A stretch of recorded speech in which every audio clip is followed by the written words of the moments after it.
हमारे वरिष्ठ पत्रकार धीरेन्द्र राहुल जी गांधी सागर के बारे में जो अभी महत्वपूर्ण जानकारियां दे रहे थे, अभी इस गांधी सागर नंबर 3 के बारे में या गांधी सागर के बारे में ही पूरी बहुत अच्छी जानकारी देंगे। ये बता रहे हैं क्या है यहाँ का। आज की तारीख में तो जब बांध बनाते हैं तो मशीनों का हस्तक्षेप बहुत ज़्यादा होता है। बड़ी बड़ी जंगी मशीनें बांध बनाने में काम में आती हैं, लेकिन जिस समय गांधी सागर बांध का निर्माण शुरू हुआ था 1956 में, उस समय सारा काम मैन पावर मतलब मनुष्य अपने हाथों से करता था, तो भारी संख्या में मजदूर उसके लिए लगाए जाते थे।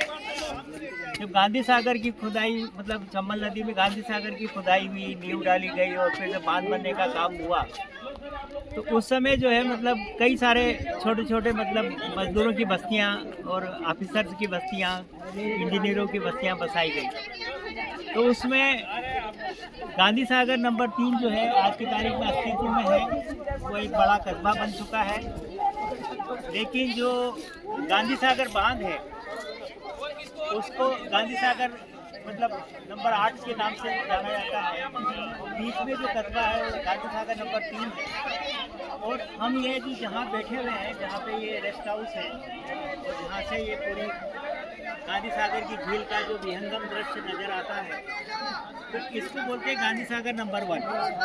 अब यहाँ पे जो है मध्य प्रदेश टूरिज्म विभाग ने हिंगलाजगढ़ रिसोर्ट के नाम से एक संरचना बना दी है और लोग आते हैं, उसमें ठहरते हैं और बहुत ही सुंदर नज़ारा यहाँ से आप देख सकते हैं। और ये बच्चों के झूले वगैरह लगा रखे हैं इन्होंने।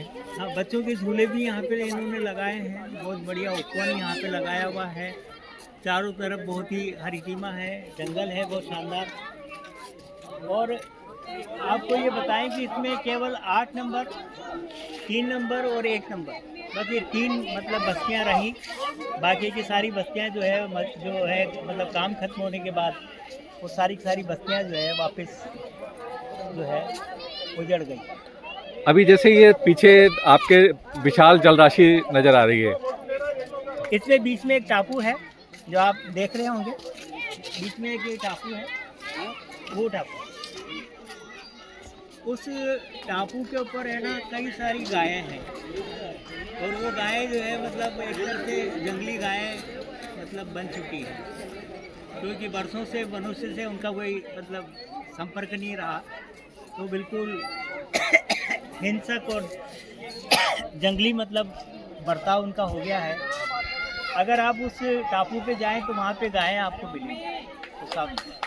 तो ये जो मछुआरे जो है मतलब जो मछली पकड़ने के लिए जाते हैं, तो वो जो लोग हैं उसमें मतलब जाके ठहरते हैं। तो उनको फिर ये गायें परेशान नहीं करती? नहीं, गायें जो है उनसे बच के रहना पड़ता है। उसी हिसाब से फिर आपको अपनी सारी स्ट्रेटेजी बनानी पड़ती है। मैं एक बात आपको बताऊं कि आप अगर मान लीजिए कोटा के रहने वाले हैं, तो कोटा का जो रेलवे स्टेशन है वो 852 के कंटूर के ऊपर है समुद्र तल से। फिर जो है मतलब जवाहर सागर है, उसके बाद राणा प्रताप सागर है और फिर गांधी सागर है। तो गांधी सागर 1312 के कंटूर पे है, मतलब करीब 400 फीट का ढलान जो है मतलब 60 किलोमीटर की लंबाई में। मतलब ये जो नदी यहाँ से बहकर जाती है चंबल नदी, और कोटा के वहाँ जाकर के फिर ये वापस मैदान में आती है।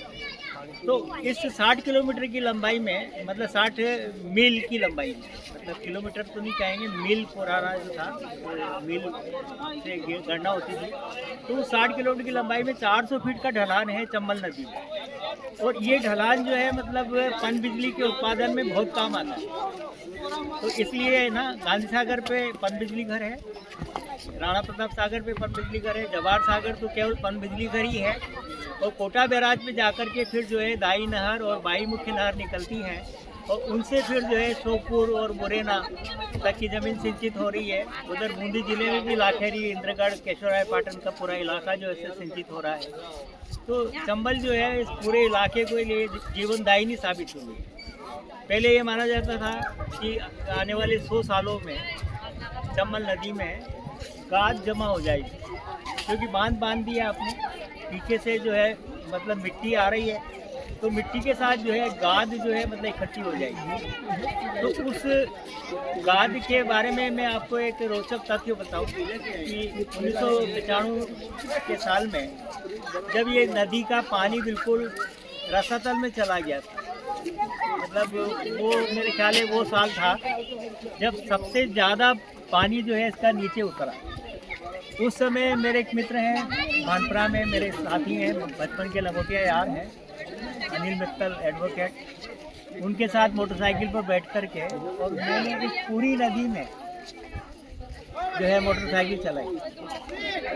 आप यकीन नहीं करेंगे कि उस समय पानी इतना नीचे चला गया था कि कई सारे मंदिर जो 1960 में डूबे थे गाँव के, कई सारे मकानों के जो है पूरे के पूरे खड्डा, आर्च पुलियाएँ जो अंग्रेजों ने बनाई, मतलब रामपुरा से भानपुरा के बीच में, और जो सड़क का जो कंक्रीट था वो तक भी जो है मतलब बाहर ऐसे आ गया।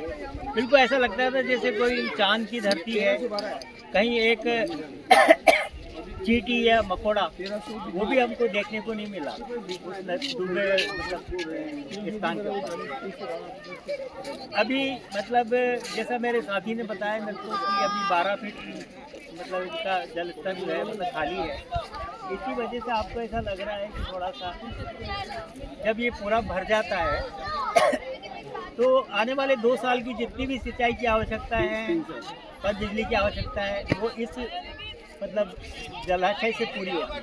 मेरा एक सवाल है कि जो अभी मैं ये इसमें दिखा रहा हूँ कैमरे पे, जितनी भी ये जलराशि दिख रही है, तो ये बांध से जो आपका गांधी सागर बांध है उससे पहले का हिस्सा है, और ये इसमें जो पानी आ रहा है वो किस जगह से पानी आ रहा है? ये इंदौर के पास में एक पहाड़ी है, महू के पास में जानापाव की पहाड़ी उसको बोलते हैं, महू की पहाड़ी। तो वहाँ से एक बहुत छोटे से मतलब नाले के रूप में जो है चंबल नदी शुरू होती है, फिर इसमें जो है मतलब कान्ह नदी, इंदौर की जो कान्ह नदी है वो इसमें शामिल होती है, फिर उज्जैन की शिप्रा नदी इसमें शामिल होती है, फिर एक गंभीरी नदी है वो शामिल होती है, फिर मंदसौर की शिवना नदी इसमें शामिल होती है। तो कई सारी नदियाँ इसमें शामिल होते हुए मतलब ये मतलब आकर के, और ये जो है मतलब इसका जो जल ग्रहण क्षेत्र है मतलब चंबल नदी का, वो महू, इंदौर, उज्जैन, देवास, इधर से आप चलेंगे तो प्रतापगढ़, नीमच, इतना विराट क्षेत्र है, उस सबका पानी इसमें जलाशय में आता है। और पिछले 1960 से लेके अभी तक कम से कम 6 मौके ऐसे आए हैं जब जो है मतलब ये गांधी सागर के सारे गेट खोलने पड़े और पानी को निकालना पड़ा। उसमें से 2 साल ऐसे हुए, इसमें एक तो 1971 का साल और एक ये 2018 या 19 का साल, मैं थोड़ा सा कंफ्यूज हूँ, शायद मेरे ख्याल 19 का साल। उन 2 सालों में जो है मतलब इतना पानी आया कि गांधी सागर बांध से जो है 4,56,000 क्यूसेक पानी छोड़ा जा रहा था, और पीछे से जो पानी आ रहा था तो करीब 7.5 लाख क्यूसेक पानी आ रहा था। तो ये आशंका हुई कि ये सारा पानी जो है ऊपर से टोपल होकर के और गांधी सागर के ऊपर से उतर के मतलब गिरेगा, और वैसा हुआ भी। ये जो बिजली घर है उसमें पानी घुस गया, उसके बाद बिजली घर बरसों से बंद रहा, शायद अब चालू हुआ हो तो पता नहीं, लेकिन मुझे अभी लेटेस्ट जानकारी नहीं, लेकिन वो बरसों तक बंद रहा। और सारे जो लोग वहाँ काम कर रहे थे वो सारे लोग जो है गांधी सागर के डैम को छोड़ करके आ गए, और एक बहुत बड़ी विभीषिका जो है मतलब होती, उससे हम लोग बचे हैं। तो इसमें ये है कि पानी का जो मैनेजमेंट है उसके लिए इन्होंने एक सिस्टम बना रखा है कि जुलाई में इतना भरेंगे, फिर अगस्त में इतना भरेंगे, फिर सितंबर में इतना भरेंगे, फिर अक्टूबर तक के इतना भरेंगे। तो इसको थोड़ा खाली रखा जाता है ताकि पीछे से अगर पानी आए, अप्रत्याशित बाढ़ हो या बहुत ज़्यादा अतिवृष्टि हो, उस स्थिति से निपटा जा सके। अभी भविष्य में आपको लगता है कि जो यहाँ पर पानी जिस तरह से आ रहा है तो ये कभी कम भी हो सकता है, किसी तरह का जो कहीं अतिक्रमण हो रहा हो या इस तरह का कोई भी मामला हो जिससे कभी इससे अपने पानी आने पर संकट हो? अतिक्रमण की तो मतलब उससे तो कोई ज़्यादा फर्क पड़ने वाला नहीं है। मतलब अगर मान लीजिए आपने छोटे छोटे डैम भी बना लिए या चेक डैम बना लिए या छोटे बांध बना लिए, तो उनसे भी जो है इसकी सेहत पे कोई ज़्यादा फर्क पड़ने वाला नहीं। लेकिन ये है कि अगर काली सिंध को और पार्वती नदी को अगर मान लीजिए जोड़ दिया गया, तो उनका जो पानी अगर इसमें आएगा तो फिर इसमें पानी की कभी कमी नहीं रहने। अभी होता है कि पार्वती और काली सिंध जो है मतलब कोटा ज़िले में जा कर के और फिर आपस में मिलती हैं और फिर मिल कर के फिर वो चंबल में मिलती हैं, तो वो फिर जो है यमुना में मिलती है, यमुना फिर गंगा में मिलती है और गंगा फिर समुद्र में जाके मिलती है। तो वो जो काली सिंध और पार्वती को अगर मान लीजिए अगर पीछे से ही अगर मान लीजिए कट करके उनको अगर इसमें डाल दिया जाए, उनका पानी अगर फिर जोड़ दिया जाए, जैसा कि नदी जोड़ों का जो एक वो चल रहा है, मतलब भारत सरकार का एक प्रयास चल रहा है, तो वो नदी जोड़ों का अगर प्रयास सफल हुआ तो फिर इसमें पानी की कमी नहीं रहने वाली। जैसे मैं आपको एक बार बताऊँ कि यहाँ से ये जो साइड में आप देख रहे हैं, वो जो पहाड़ है उस पहाड़ के ठीक पीछे जो है मतलब वो कंवला गांव है, जहाँ पे एक मिनी गोवा मतलब जैसा स्थान बन गया है और भारी संख्या में पर्यटक आते हैं नहाने के लिए, स्नान करने के लिए। बिल्कुल गोवा जैसा दृश्य उनको लगता है। और फिर उसके बाद जो है मतलब वहाँ से जो ढलान शुरू होता है, उसके बाद फिर जो है भानपुरा गांव आता है। तो इन्होंने क्या किया कि चंबल नदी से एक नहर निकाली और नहर निकाल करके भानपुरा की जो रेवा नदी है उसमें उसको जोड़ दिया और उससे फिर भानपुरा की नहर योजना बनाई। तो उससे कम से कम भी जो है मतलब सैकड़ों गांव जो है अभी सिंचित हो रहे हैं और पूरे इलाके में जो है मतलब उसकी वजह से समृद्धि आई है।